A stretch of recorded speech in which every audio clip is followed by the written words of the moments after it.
settings, general, and the company profile. The first thing you need to do in this section is verify that the information in here looks correct.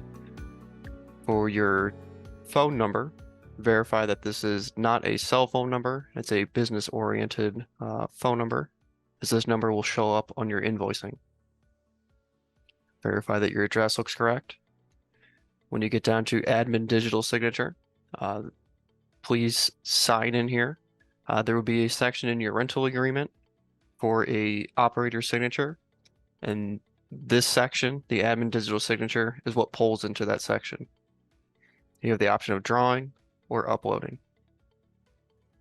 Coming down a little further, there's a section for your social media links.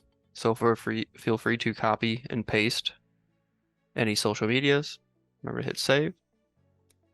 Facility details and storage category are part of the account setup, so we can gloss over those and go to users. If anyone else is going to be working in the software with you, feel free to add them as a user. You'll notice the roles kind of define which permissions they have. And if they're going to have the same level of access as you as the account holder, it'll be admin, and then super access, and you'll notice that everything's checked. The next section is going to be financial settings. The first one's tax. If you charge tax in your state, you can configure the tax in here. So tax name, either HST, GST. I usually use standard tax. Your tax percentage, then hit save. You'll notice when there is tax configured, there's a tax settings option here where you can configure taxes based on business users or personal users. Then the option to turn tax off for either services, rent, merchandise, or insurance, and hit save. 6Storage allows for various different types of discounts. So if we click on add, you can do promotional based discounts. So maybe an annual discount with just 4 months free.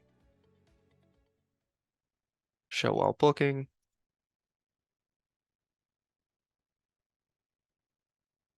Coming down a little further, the start date and the end date is the availability for this particular discount to be selected. This isn't when the discount ends, it's just the availability of it. So if it's something you kind of offer in perpetuity, you can kind of extend it out for as far as you need to. You have the option of fixed discounts, percentage-based discounts, recurring discounts, and then custom discounts. For this one, it's going to be annually. Set this up for today, kind of offer it in perpetuity. Then down here in conditions, the minimum length of stay is going to be 12 months. So maybe the 8th, 100%, the 9th month, 100%, the 10th month,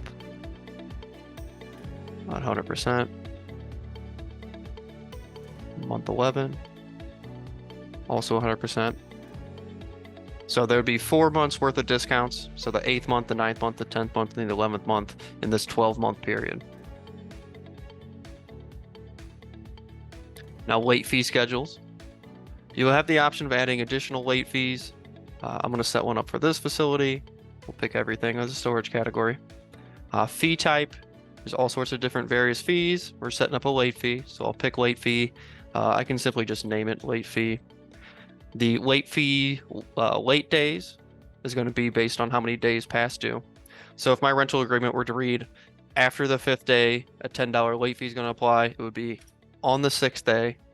We're going to do it one time, a fixed value of $10.